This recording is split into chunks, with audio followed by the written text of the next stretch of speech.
That was Kevin Cruz, One Nation Under God.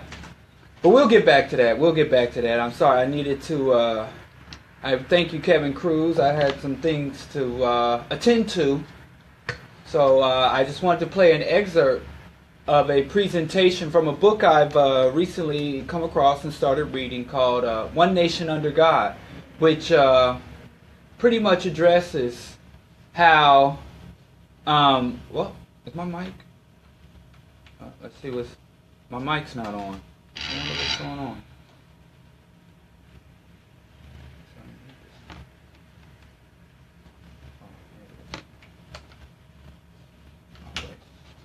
Testing. Oh, there we go. Sorry. My mic wasn't picking up. Alright, this is live and direct. Bro Diallo Show. AM 1680. Broadcasting out of the sanctuary hypocrisy that is Chicago. It is March 27th in the year of your Lord 2017. Again, that was a presentation by Kevin Cruz, author of One Nation Under God, which is a wonderful book so far. I haven't made it all the way through it, but, you know, there's some dope stuff. So, again, thanks for bearing with me this morning. And what can I say? You know, the weather has been a bit loopy, not very garden friendly. And it's just, you know, I guess it is forcing us to be...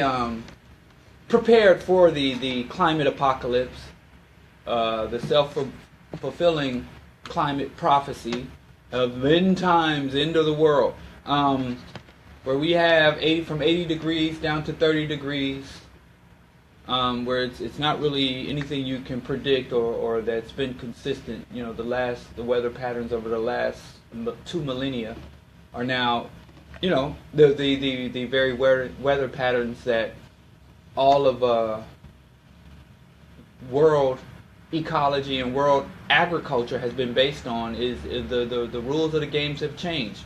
But these pathological parasitic capitalists think, hey, profit opportunity. You know, less food means more profit from food. You know, means that we can further get, you know, I guess, because food production, you have what they call democratized industries and democratized ecology, and that means things that anybody can get into, anybody can do. So, you know, art has always been panned by this system. You ever, artist, yeah, and it's always been mocked and panned, unless, you know, it's a dead painter who died in poverty, and now rich investors can buy their work for millions of dollars. Now that's respectable art. But if it's a living artist creating art, they always mock artists. And that's because art is a democratized industry, meaning that almost anyone can get into it. It's a relatively, like, you do need talent and you do need a certain level of personal discipline, but the instruments, the materials are all around you for creating art. And so, and it's the same thing with solar energy, with geothermal energy. There's democratized energy where anyone, like, you can generate your own solar power. You can generate even your own steam power, but you are not going to be able to go dig up coal or pump out oil, refine, process it, and you know, it's just not a very democratizing thing. So industry likes to take things out of the hands of the people. Even things that they want to convince people to take things that they could do for themselves and convince them to pay someone else a market rate to do it for them. And whether that's child rearing, food production, sexual pleasure, they want you to outsource and everything in your life. You know. And even the institution of marriage. I see a new meme. There was some young lady that got into, she earned her way onto the cover of several publications, major publications, and her only accomplishment in life apparently was a high credit score. And the fact that she had put a credit score requirement on anyone that would be interested in dating her. And so she said, anyone with a credit score under 750 or whatever, she's not going to marry because she's worked really hard to develop her interpersonal skills. No. Her ability to relate and have empathy towards each other. No. Her desire and efforts to help other humanity. No. She's worked very hard all her life to build up and sustain her credit score, her FICO score. And for any man to be worthy of her loins would have to also have had this same approach in life. And that was a prerequisite. So if everything else lined up between these two, if she found a man who was just as pathological and heavily indoctrinated as herself, who wanted the same things out of life and had love for her, if his arbitrary FICO score, if these various pernicious corporations had not deemed him worthy of their love, then he's not worthy of her love. And then I see this new, I believe it was Essence article, where it was headlined, broke men, black women are not obligated to date broke men, And I just want to share a secret with you. Even if you are an affluent Negro, if it wasn't for broke people coming together, you wouldn't have made it here. Everybody black is a product of somebody that's broke. Every single one of us. And if black folks started following your rules of, hey, we got to have the same Western standards for our pairing, then most of y'all wouldn't be here. And I think maybe that might have been a good thing. Who knows? But that's not even what I want to talk about. That's not even what I want to talk about. What I really want to talk about today, and let's just get into it, is the two major losses that Trump just took. Trump has got a real hard on. He's just got a real, just powerful, unyielding erection for immigration. Now, even though, and what did Professor William Mackey say about, white folks, especially the white elite? The bucker got no shame.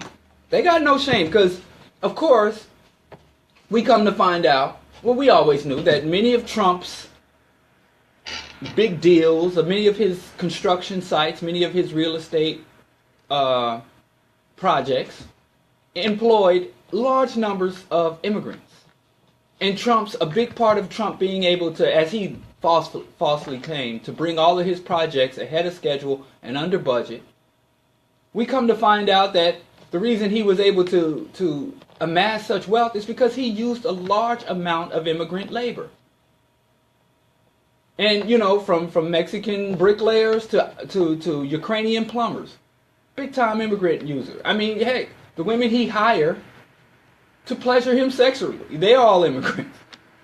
So I really don't understand. Maybe this is some residual resentment from Ivanka Trump. Or his other, immigrant wife, maybe his wives, maybe he's just striking at, but then again, he's not going after European or even Central and Eastern European immigrants. He's going after, so-called Muslim immigrants and Mexican immigrants.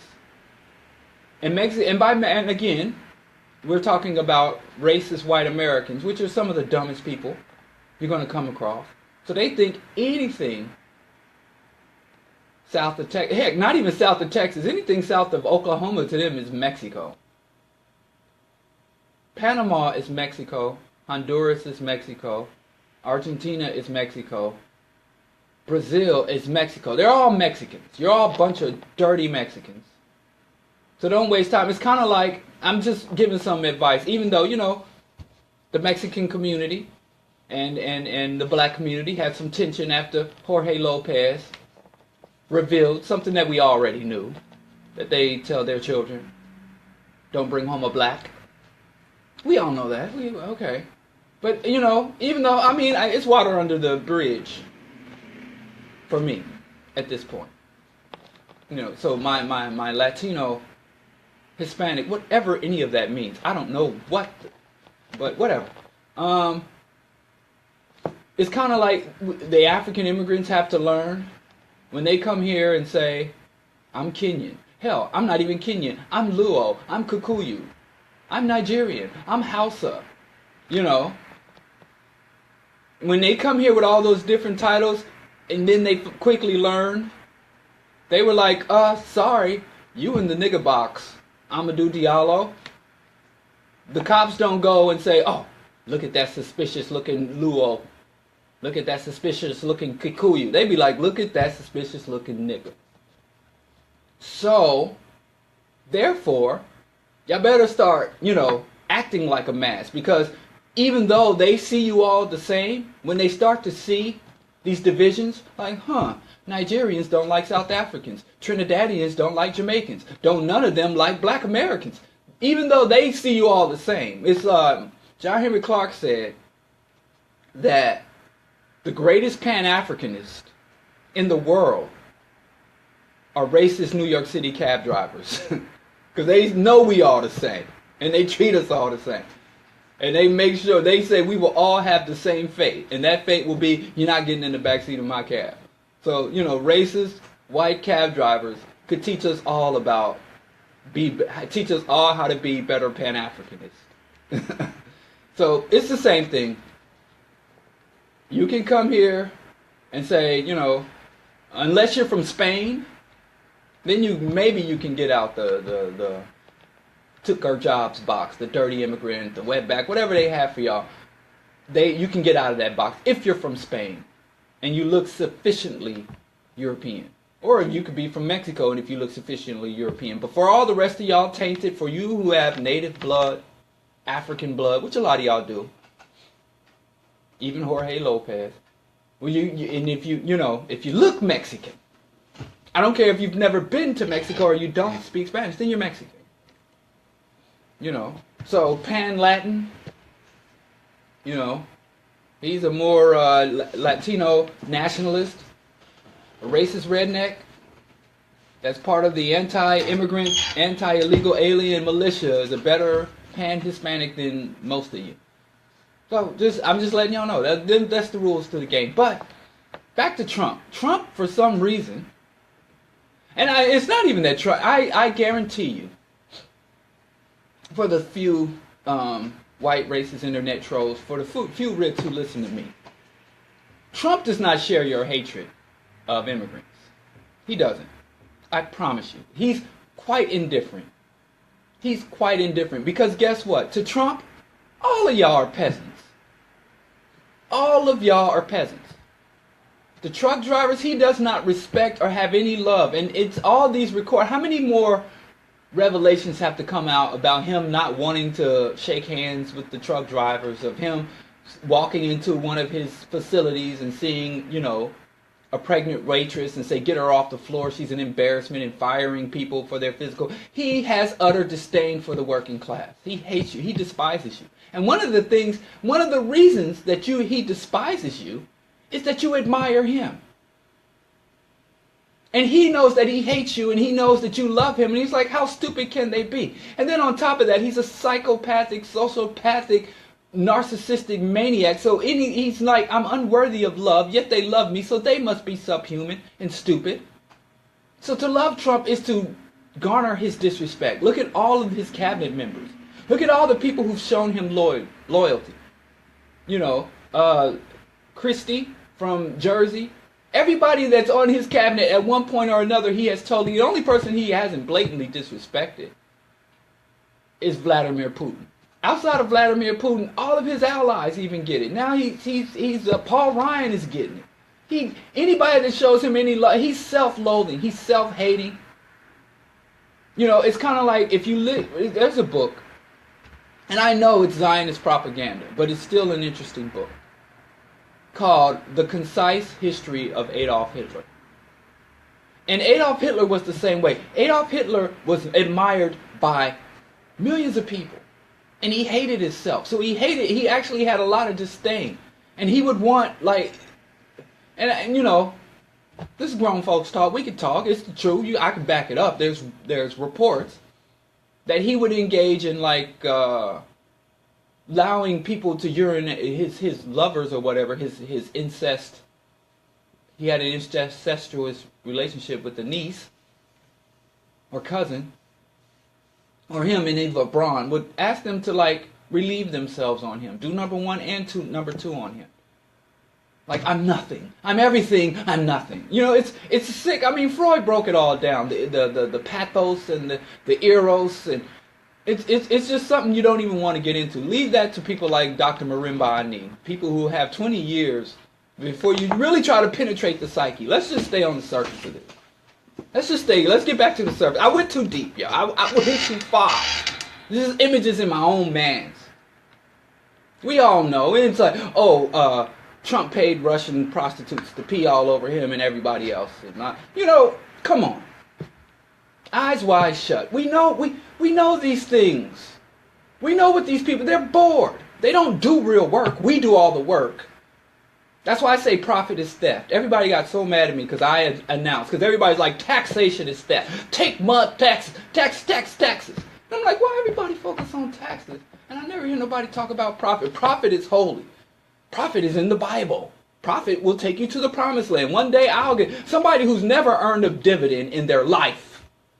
Somebody who's never made a dime off their money. Money is something they've always worked for and earned. In fact, every dollar they've ever had, they've never gotten an inheritance. They've never gotten a return on their investment. But every dollar they have, they've never earned profit. They've never generated or received profit. They've only worked for income, and that goes right out. These people have all this admiration for profit, even though you've never made profit. You will never get profit. 90% of people, the class you're born into is the class you're going to die in. So it's best, instead of trying to crawl out and step on the necks of your class, your co-class people, you need to just elevate the overall standing of your entire group. That's what rich people do. Rich people don't beat each other down and compete and drive each other down. Rich people say, hey, the 1%, that's my class. I'm going to elevate. I'm going to get legislation that benefits my entire class and elevate my entire class. Because if we start fighting amongst each other, then the lower classes will have an opportunity, will have an opening. And what has happened every time the elite started fighting against each other? You end up with the New Deal. You end up with progressive reforms. You end up with Taft-Hartley acts. Every time the whites started, the elite, the whites, Freudian slip. Every time the elite start to bang on each other, it creates opportunities. But the elite actually go to war a lot less frequently than the masses do. We stay at war. We're in a perpetual state of conflict. Don't bring home a black. How many people say don't bring home a capitalist? Don't bring home a banker. Don't bring home no Mexican. And I'm not promoting miscegenation. I'm just saying where people's minds are at. Taxation is theft. And then you get your scrawny ass up, take your trash to the curb, and they pick up the trash. And if you think taxation is theft, fine. Take your own trash. Because if you're any benefit that comes to you through the government, you're a thief then. You walk through the medical offices and say, hey, every hospital, every medical facility receives a large amount of public funding. And without the public funding, there wouldn't be a hospital. If taxation is theft, drive your own trash to the landfill. I'm just saying, if you're anti-theft, I don't think taxation is theft. Taxation is something else. And my problem is not taking of taxes, it's the distribution of taxes. But anyway, I'm not talking about that. I got to get all the way back to Trump's. His little bitty tiny orange penis is so hard on for immigrants. And I'm telling you, he doesn't care about immigration and immigrants. He has profited greatly from both legal and illegal immigrants. He wouldn't have no babies if it wasn't for illegal and legal immigration. And Trump has as much contempt for his voters, for the white, racist, redneck, middle American, Christian, Bible-thumping, gun-pumping white folks, as he does for everybody else. He has contempt for anybody that's not his class peer. But he understood that when I go into office, I need to do something big. I need fireworks. I need something huge. I need something spectacular. So what could be more spectacular than running around the country trying, because immigration policy is relatively easy to fix. Like I said, anybody who you don't like coming into your country, simply cut off trade relations. Stop importing products to their countries. And I guarantee you that's it. If you stop bringing in corn, if you shut down the maquiladoras, and most of these rednecks who hate Mexicans don't even know what a maquiladora is, but you go down and shut down the trade zones, and another little racist white man, right-wing, libertarian, Ross Perot, said way back in 1992. Then he showed up again in 96 and told y'all white folks again. He said, if y'all keep up with these neoliberal policies, all you're going to do is hear a big sucking sound. And that big sucking sound will be all the Mexicans. It was going to create an economic vacuum. And all the Mexicans are going to come here, and all of our technologies and multinational corporations are going to go south. And so immigration is not caused by illegal immigrants. The immigration problems was created by multinational corporations lobbying the Clinton administration to pass the North American Free Trade Agreement and then the Central American Free Trade Agreement, CAFTA and NAFTA. It has been shown when U.S. imperialism has been reduced, when U.S. imperialism has subsided, people go back to their countries. The perfect example was Haiti. When the United States, under the Clinton administration again, that's why, man, y'all mad because Hillary didn't get in. I'm telling you. If I believed in a God, I'd be thanking her for Hillary's loss. You know, I wasn't really with the anybody but Hillary crowd. I don't believe in lesser evils. I'm like Glenn Ford said. He said, there's no lesser evil, there's an effective and less effective evil. So Obama was not the lesser evil, Obama was a more effective evil. Obama is better at imperialism than Donald J. Trump. He was a better imperialist. He got more done with less obstruction. Trump is getting less done with more obstruction. Even though, maybe in their hearts, maybe because Obama is what you call an amoral bureaucrat. Obama receives instructions, executes instructions, and he don't really put his own mind and heart into it. His ego's not even invested in it. That's why he was able to be disrespected all over the world. Going to talk to other dignitaries and other nation and world leaders across the world, and they wouldn't want to shake his hand, or they wouldn't. He was just dissed. And we would be getting mad. Remember how we would get mad for Obama? You know, there was he went to some Eastern European summit and they refused to shake his hand. And he went somewhere in Asia and they didn't see him in the proper way. And we all know about the disrespect. He went, everybody, couldn't even keep up with it, about how many slights, how many breaks in international protocol, in presidential protocol, for the first president to ever be heckled by a congressman during the State of the Union. And we get mad for Obama. Like, we be so mad for Obama. And Obama be like, I don't know why y'all tripping. Obama's like, I'm an empty husk. I'm an automaton. You can't hurt me. And it's not because he's such of high moral standard. Read his book, Dreams of My Father, The Audacity of Hope. Obama was sniffing coke. Right? Obama was why this stuff really got to Obama. Obama would hear his grandparents who raised him, his African father and his, Mossad mother. He was raised by two rednecks from Kansas. And I grew up in Missouri-Kansas border.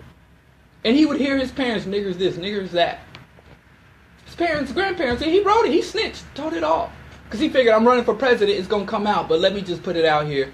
I sniff, I smoke, I drank, I be trying to stop, but I can't. He was out there, like a lot of affluent, upper middle class Negroes and white folks.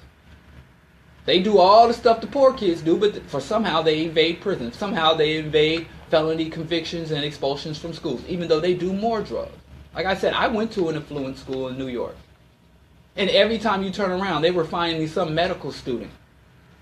Some rich Jewish girl, some white wasp, affluent white kid, OD'd in the dorm room, OD'd in the locker room, in the gym, on all manner of drugs. They would bring out, and the ambulances would come, but no police reports. That's a whole nother story. Anyway, I'm just saying Obama. We had to get mad for Obama because Obama was dead inside. And not that he was dead inside, but Obama was like, I keep my eyes on the prize. And what was the prize? A big multi-million-dollar mansion in D.C. A $60 million book deal for 2 books that neither one of them are going to write, I promise you. I get to go parasailing with the billionaire, sir, with a billionaire who's been knighted by the Queen Elizabeth. You know, that was the prize. It wasn't to govern the state. It wasn't to bring change to your life. I'm trying to... Obama was building up his resume, y'all. Obama was for Obama. Obama didn't even... Because I think Obama has 2 young black daughters. And you know, in this country, if not this world, if it ain't hard to toe for being black, try being black with a vagina. I mean, it's hard out here for a sister. And I'm like, this dude got 2 black daughters, so I know he got to make it better in turn. And that's everything from, you know, black women. You have it's stuff called adipose tissue, which women in general tend to have more adipose tissue than men. I mean, supposedly, theoretically, biologically, evolutionarily, but I mean, men compensate for that. Thanks to McDonald's, we're able to have as much. But really, it's the same amount. It's just they expand or contract. You don't have more. But anyway, adipose cells, fat cells, are storage cells. And they don't just store fat, glucose, and energy. They also store toxins. So when you emit toxins in the air, women have a higher, and I hate to use it, I know it's unscientific, but you know, you can go and get the technical aspect. I'm just giving you the overview. But they are like sponges. So when there's mercury, when there's lead, you know, silicate and other like particulate matter in the atmosphere, in the water, in the soil, women absorb it and hold on to it. And men absorb it too, but women has the potential to contain more. And also, and I know we like to me it's evolution, but you know, women are the vessel for new life forms. So a contaminated man will live a contaminated life, but a contaminated woman, it goes generations down the line. So I'm thinking, Obama at least got to love his daughters. He's at least going to put some legislation as a byproduct, even to do a solid for his girls who are entering the world as young black women, in terms of pollution, emissions, in terms of, I mean, just in terms of everything. You know, there's really no segment of the society, entertainment, labor, politics, war, economics, there's no element of human interaction where black people and black women couldn't use some assistance, couldn't use a little taste of reparations and justice. So I'm like, even if he ain't doing for us, maybe we can get some of that backwash from what he does to set his daughters up. But I guess he figures, look, y'all have millions upon millions upon millions of dollars that I will earn from the white elites, from the imperialists, from the weapons manufacturers, the corrupt insurance companies, from doing the biddings of these evil people. So my daughters will be able to buy justice. That's not how it works. Ask Dr. Dre, ask Oprah Winfrey, ask Bill Cosby, in the newest member of the Money Don't Buy Justice, Freedom, or Respect, Wyclef Jean, Jordan. I mean, but anyway, I was thinking at least that. And, you know, I get to thinking that even with Trump, with his series of reforms, quote unquote reforms, when it's really not a reform, it's a deform, it's a distortion. But he don't care nothing about Barron Trump or his little grandbabies. But I guess he's like, listen, I guess Trump and Obama, like, I won't leave you a world with justice. I won't leave you a world free of warfare. I won't leave you a world with breathable air, drinkable water, and growable land. But I will leave you a big vault full of fiat currency. It's all the fiat currency you could ever want. So, good trade-off. I don't know. I've never been rich. I don't know how the elite think. I can only speculate. I can only observe what they do, because I don't listen to what they say, because they lie too much. So I can only observe what they do and then draw my own conclusions based on distant observations. And then there's other people that are really close to the elites, and then they write tell-all books. Yeah, that too. But anyway, let me come out of that rabbit hole. Well, I did want to talk about Obama versus Trump. Obama is what you call an amoral bureaucrat. He doesn't really invest his emotions either way. And when he does display emotions, I guarantee you it's rehearsed. Like, okay, like, how are we going to play, like, the Trayvon Martin? He ignored it for as long as he could, but they were like, oh, this is trending, it's hot.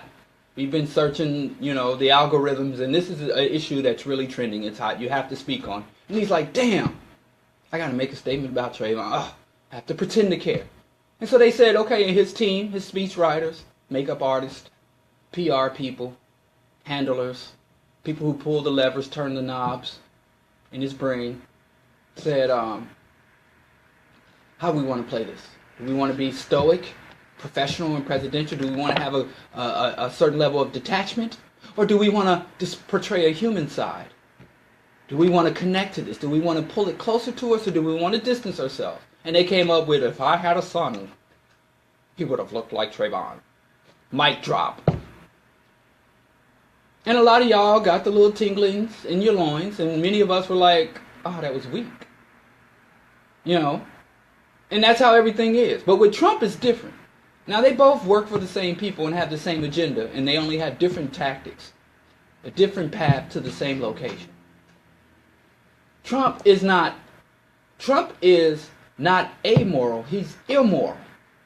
He's like really evil. And he is not detached. He doesn't have a professionalism or detachment.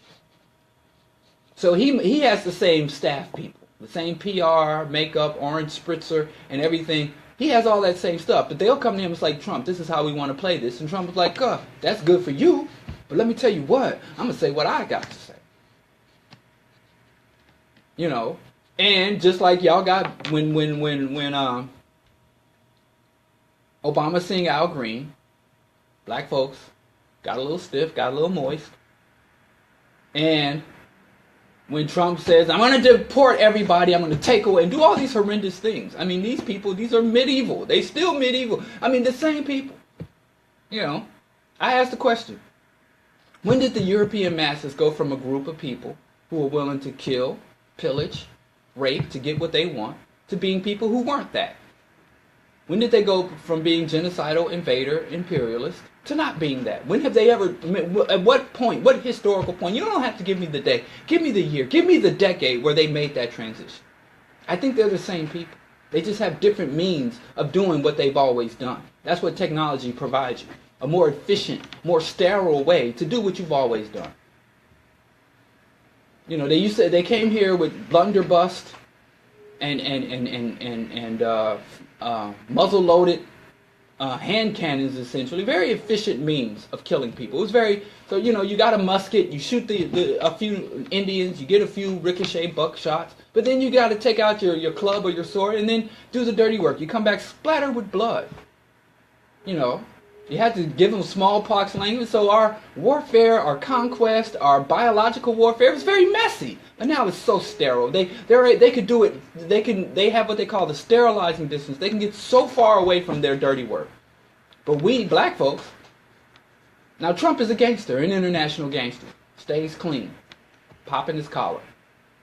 But the street level black gangsters, y'all still, y'all basically where the Pilgrims were. Y'all got to do your own dirty work. You got to get your hands dirty. You're not respectable yet. But I mean, black gangsters, I don't know what's taking y'all so long. The Italians made their tradition from street level gangsters to respectable gangsterism. The Irish, the Jews. What's up, black gangsters? When are y'all going to start wearing them tight, ill-fitting slacks and suits? Start wearing Skechers? Start using your illicit money to send your children off to Ivy League institutions, even though they're dumb as hell. When are y'all going to start becoming, make the transition to high-tech gangsterism, to paper gangsterism? I don't know.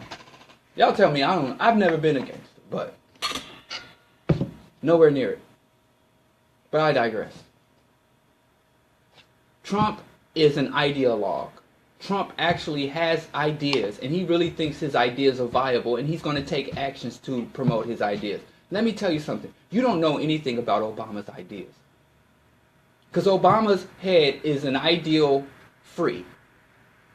And if you pay the price of admission, you can put an ideal in his head. So they said, Obama, in order to get elected, you have to say these things. Public option for health care, closing Guantanamo, ending the war on terror. You have to say those things to get elected. And Obama said, yes, I will say those things to get elected. And then they say, once you are elected, you will not do those things. Once I am elected, I will not do those things. Once you are elected, you will be handed an agenda that is almost in direct opposition to what you promised. Okay, very well. And then he carries it out, but we still love him. Now Trump is like, I'm going to say it and do it. They were like, Trump, you can't say these things to get elected. And Trump was like, no, I know how hateful Americans are. I know how ignorant Americans are. They've been watching my horrible TV shows for years. You know, I know how stupid. I go to Florida. I don't stay in New York, and I go to these places where real Americans, Sarah Palin. So Trump was like, I know better than you how to manipulate the white masses. And he did. Because the other people who wanted to just didn't want to admit to themselves just how stupid and illiterate the masses were. They wanted to pretend that there was some semblance of dignity, some level of citizenship and citizen connection. All gone. I told you America's one big disgusting frat house. The whole country. Frat house.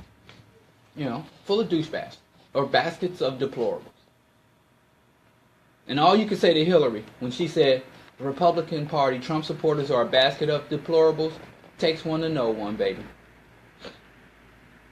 But anyway, Trump is an ideologue. He's a little harder to control, but he has the same agenda as Obama. Trump is only hard up for immigrants. He's only banging on those immigrants for one reason, and because he needed a spectacular thing. Now, immigration is very easy fix. Like I said, number one, you need to have a balanced trade deal with the nation. You got to either have balanced trade or zero trade. The United States has no trade with North Korea. There are no North Koreans running around America, legally or illegal. You look at nations where the United States has favorable trade status or ongoing trade, and those people are running around the country. You look at nations that don't have trade with the U.S., or have balanced trade with the U.S. Simple. Another thing you can do is convict, prosecute those who employ illegal immigrants. It's like in the Scandinavian country, in the socialist democracies of Northwest Europe, the whitest of the white nations. What they do is, like, take for instance, like France. You can illegally come to France and dwell in France, but if anybody hires you, they're going to jail, not you. And so nobody hires illegal immigrants, so there's no strong incentive for illegal immigrants to come there. Or they don't take jobs from French citizens. Now, they engage in, other activities. They'll run little restaurants, run their own little businesses, but because they can't really get employment. So they run little restaurants, they run low-tech, easily, they have a low entry-level type businesses. And they create little ethnic enclaves because they can't go and take jobs from citizens because there's certain segments of the economy, legal employment, only citizens can do. So their immigrants actually do directly feed the economy, but they don't extract from the economy. And there's certain issues with that, but it works much more efficiently. And actually, it worked really well until the destabilization of North Africa, Middle East. But it's some other issues there that are driving refugees. And there's a difference between an immigrant and a refugee. Refugee was like, I'll come sleep under the bridges here. At least I know I'm not going to be blown up or raped to death. So a refugee is not looking for a job. It's not coming to take your job. The refugee is trying to live. Just trying to breathe another day and maybe let something work out.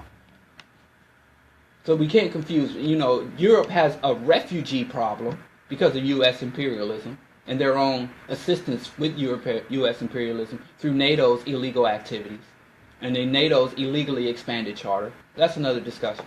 They have a refugee crisis, air quotes, but they don't have an immigrant crisis. Where immigrants, like, I'm voluntarily moving here for a better life and better opportunity. I'm not, So, and it's kind of like when they say prostitute, like, it's not, they don't suppress illegal immigrants. They suppress the hiring of illegal immigrants. So if there's an immigrant raid, they walk out with one boss in handcuffs, which is a lot more efficient than walking out with 20 immigrant employees with fake social security cards or whatever.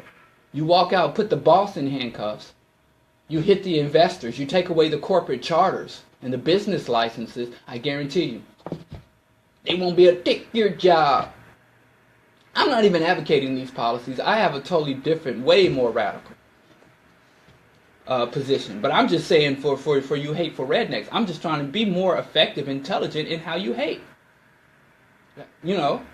Hate the right people. So anyway, if you did this, greatly reduce the illegals. If you don't want Mexicans in your country, do not take oil. Do not take commodities, produce. Do not take Hassin in Mexico, Mexican-made products, goods, and services. Stop accepting it. And I've never understood this about white people. I hate niggers. But you go across the Atlantic and bring millions of them here. Of us here. So y'all hate everything that y'all come and bring close to you. And Malcolm X said it. I don't understand. He says, when Malcolm X said, when I stood up and says, don't separate from the white devils. Don't live amongst white people. Live amongst our own. We were black separatists. That was a popular term back in the day. White folks made that term up. Black separatist. Malcolm X, he's like, I'm a black separatist, as you call me. And you condemn me. Saying, how dare you? You're a hate monger. But then when King steps up, it's like, yeah, how dare Malcolm X? We don't want to separate from white folks. We want to cozy up right next to them and walk hand in hand with them. And then they say, oh, that's, wait, whoa. Like, we can't even exist. What do you want us to live? Like, we can't get close to you. And we're evil for wanting to separate.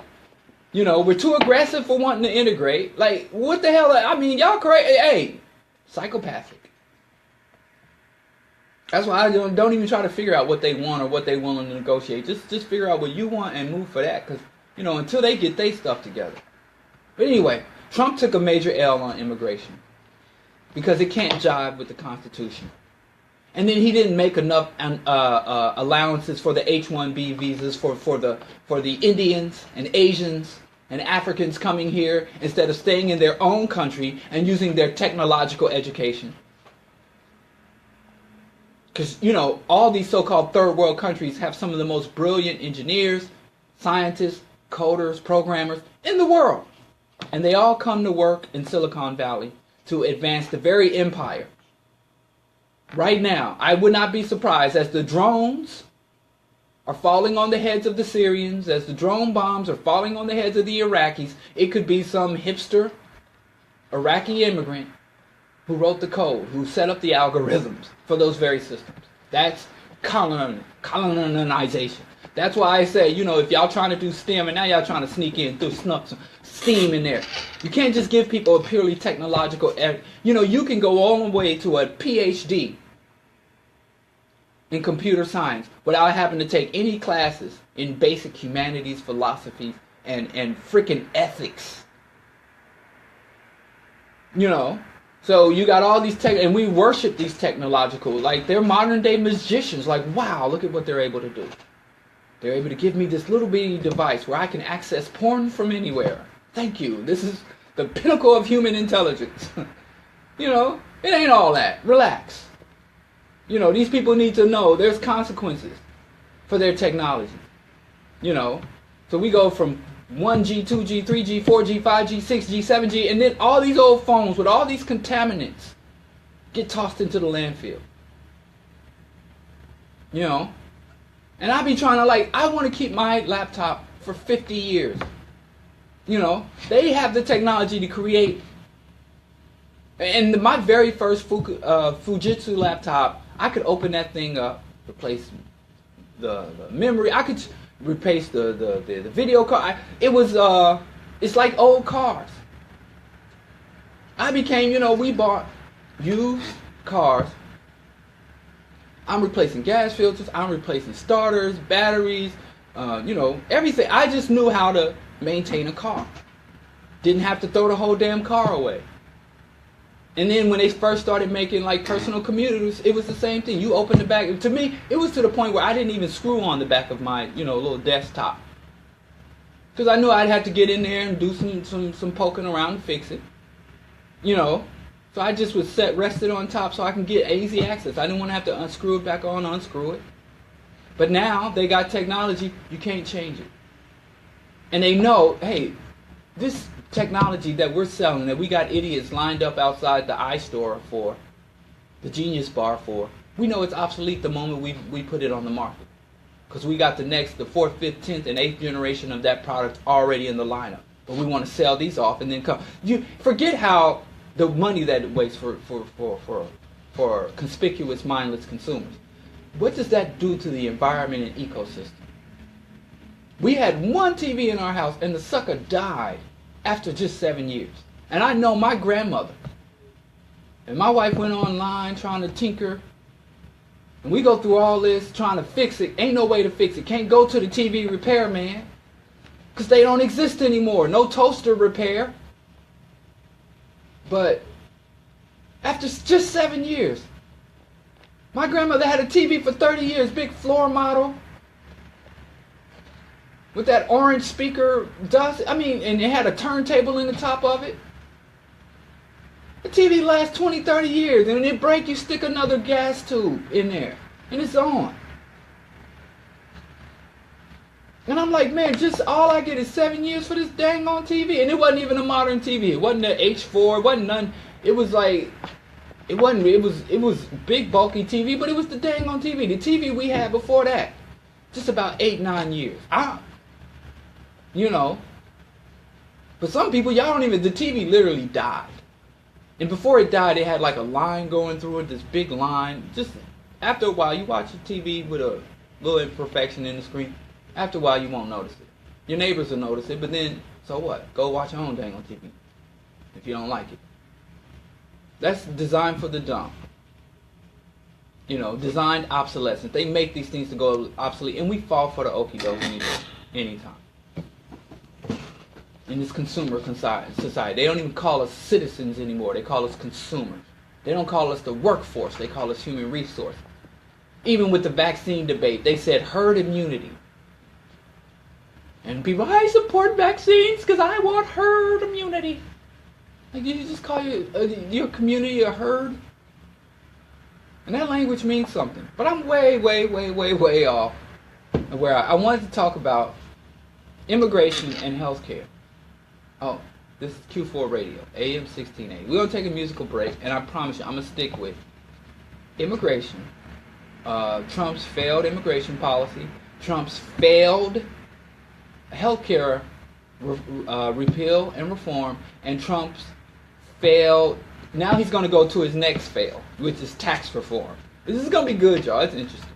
It's going to be interesting. And just like Obama, Trump is having to rule by executive order. He threatened, it's so juicy. Our federal government is a freaking reality show. It's a freaking reality show. It's wonderful. So, we're going to come back and touch on that. Then we're going to get out of here. Alright? And again, like I said, I'm sorry for the somewhat weird delay. Because, like I said, I had some things I had to do. But y'all need to check out Kevin Cruz's, and it's not C-R-U-Z, which I thought, it's K-R-U-S. Kevin Cruz, One Nation Under God. Wonderful book.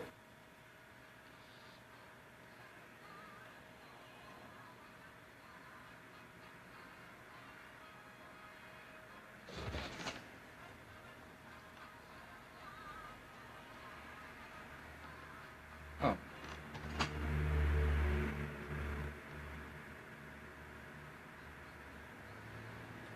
Did you hear that sound?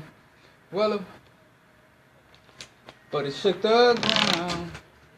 Thanks for tuning in to live.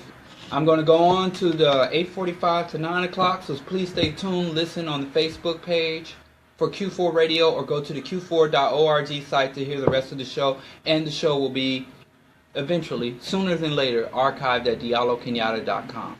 Peace.